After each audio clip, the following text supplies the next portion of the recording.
बहुत एक्टिव रहते हैं, नरेंद्र मोदी जी हो गए या फिर डॉक्टर जयशंकर साहब हो गए। वैसे तो उनकी पूरी टीम मुझे लगता है काफी एक्टिव रहती है। तो आपने कहा कि आपकी डायरेक्शन क्या है। मोदी साहब G20 में बैठ के दुनिया की ग्लोबल लीडरशिप के साथ बैठ के दुनिया का एजेंडा सेट कर रहे हैं। और मैं देख रहा था कि वजीर आजम चाइना गए थे, लेकिन चाइना जाने के बाद भी जब पाकिस्तान आए तो कुछ भी नहीं बताया कि वहां पे क्या हुआ। जयशंकर को बनाना as foreign minister is, I think, one of the best things that Modi has done. और सी, वो तो इलेक्शन जीत के आ ही नहीं सकते, तो उनको राज्यसभा के थ्रू लेकर आ गया। ठीक है, पिछले डोर से, इट बैक डोर एंट्री है।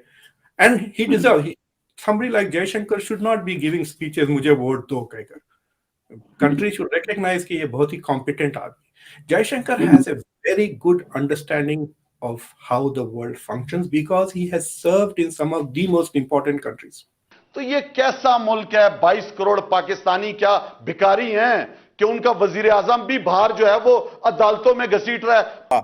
मैं यहाँ डिप्लोमेटिक कम्युनिटी में घूमता रहता हूँ। आज भी एक फंक्शन में था, वहां पे सारे पूछ रहे थे कि ये चीन में क्या बातें हुई, क्या हुआ, कुछ समझ नहीं आ रही, क्या पैसे मिले नहीं मिले, चीन आपके साथ किस तरह चीजें कर रहा है, आपने मीडिया को क्यों नहीं बताया।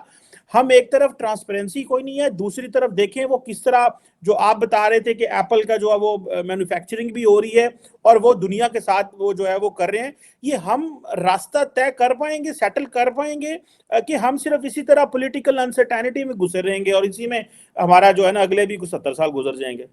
बार मोदी जी का जीतना जरूरी है और उनका प्राइम मिनिस्टर बनना जरूरी है, ताकि 15 साल में, देखिए पहले के 4-5 साल में इतना काम नहीं दिख रहा था। हाँ बिल्कुल। अब 7-8 साल में काम दिखेगा, 10 साल में और दिखेगा, 15वें साल में तो अब ये मतलब ना इसके पोस्टर लग जाएंगे लिटरली काम के। What is your direction? How the hell you gonna survive?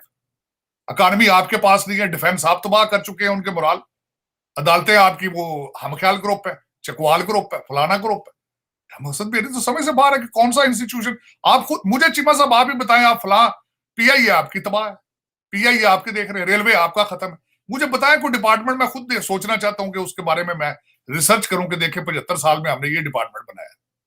And we can duplicate the example of it. We can tell our kids look at this.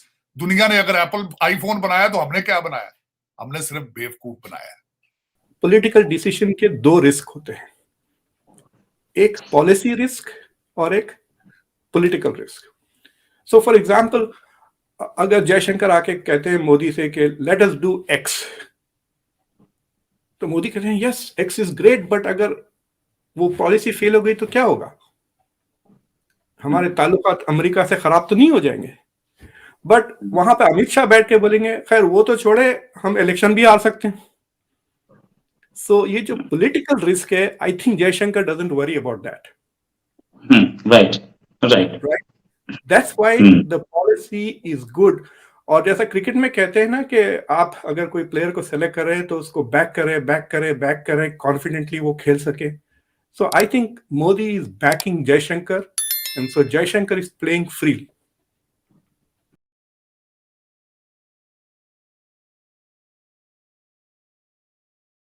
China से सबसे बड़ी बात आके वापस बताते तब अगर उन्होंने कोई अच्छी बात बताई होती।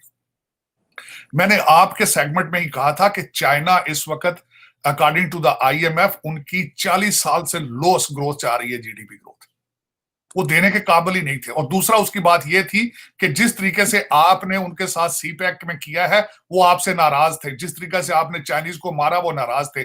आपकी करप्शन, आप उनका $26 बिलियन जो आपने ओवर बिलिंग कर करके करप्शन में आप खा गए हैं, वो नाराज हैं आपसे।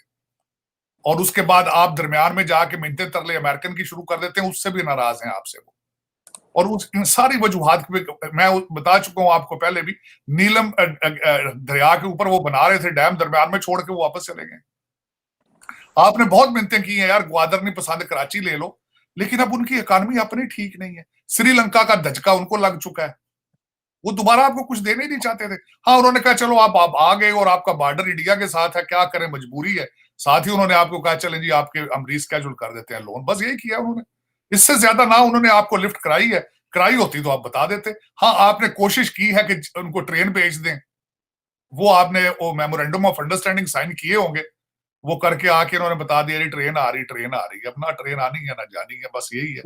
लेकिन उन मुल्कों में ट्रेनें कौन बनाया आके जहां आपका मुल्क सारा जल रहा हो? वो बनाएगा ट्रेन आके? मैंने आपको अर्ज किया था कि मैं बैंक का मैनेजर हूं, मैं आपको 5,000 रुपया ना उधारा दूं आपको लोन पे। उसकी वजह ये ना, हालात देख लें।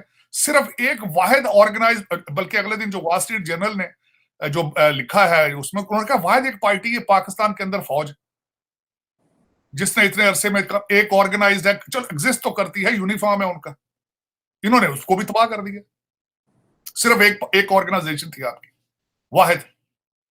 करैक्टर उनका भी टेंटेड था क्योंकि सियासी चीजों में इन्वॉल्व होते थे बार बार, लेकिन एटलीस्ट आपकी सिक्योरिटी थी, एक ऑर्गेनाइज थी, कहीं चले जाते थे, कुछ जलजला कुछ सैलाब को आगे पीछे कर लेते थे। आपने वो उनका करैक्टर भी खत्म कर दिया। मेरी समझ से बाहर है आप what is your direction, how the hell you gonna survive. Economy आपके पास नहीं है, डिफेंस आप तबाह कर चुके हैं उनके मोराल, अदालतें आपकी वो हमख्याल ग्रुप है, चकवाल ग्रुप है, फलाना ग्रुप है।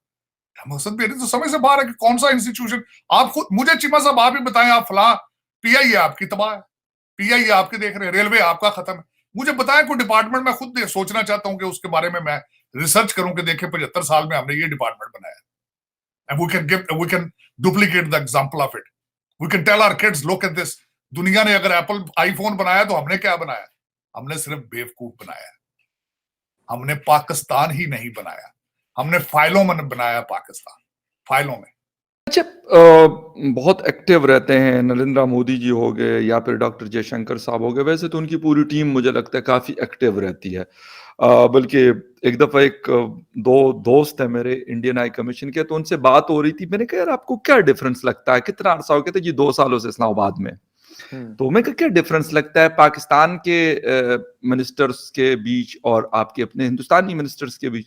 तो उन्होंने मुझे बताया कि जी आप लोगों के मिनिस्टर पूरा दिन प्रेस कॉन्फ्रेंसेस कर रहे होते हैं और हमारे वाले मीडिया पे बहुत कम आते हैं, वो काम कर रहे होते हैं।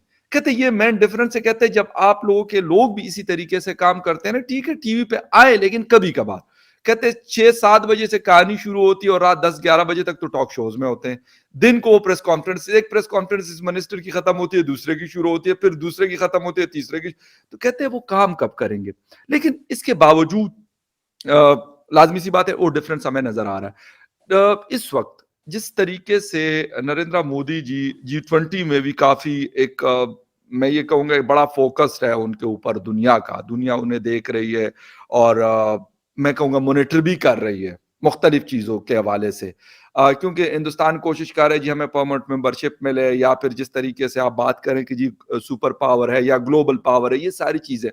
तो क्या लगता है कि नरेंद्र मोदी जी की गालिबन दूसरे टेन्योर भी अभी इतना शायद लंबा नहीं रहता, कम रह गया, तो क्या समझते हैं आपको कि ये जो डिस्टेंस है इसके लिए और कितना टाइम चाहिए होगा? अगर कल को नरेंद्र मोदी जी प्राइम मिनिस्टर नहीं होते, कोई और उनकी पार्टी का होते, तो आपको लगता है कि ये स्पीड उसी तरीके से, ये पेस उसी तरीके से जारी रहेगी या स्लो डाउन हो सकती है? देखिए मोदी जी ने अगर आज आप वो देखिए तो एक मेडिसिन स्क्वायर मूवमेंट थी, एक हम कहते थे जी हाउडी मोदी, आज उससे बड़ा इवेंट हुआ क्योंकि आज इसमें लोगों के इतने नहीं थे, बट ऐसा बीच में हुआ, इतने मोदी हुआ कि वो बोल ही नहीं पाए। फिर लोगों को बोला भाई आप रुको,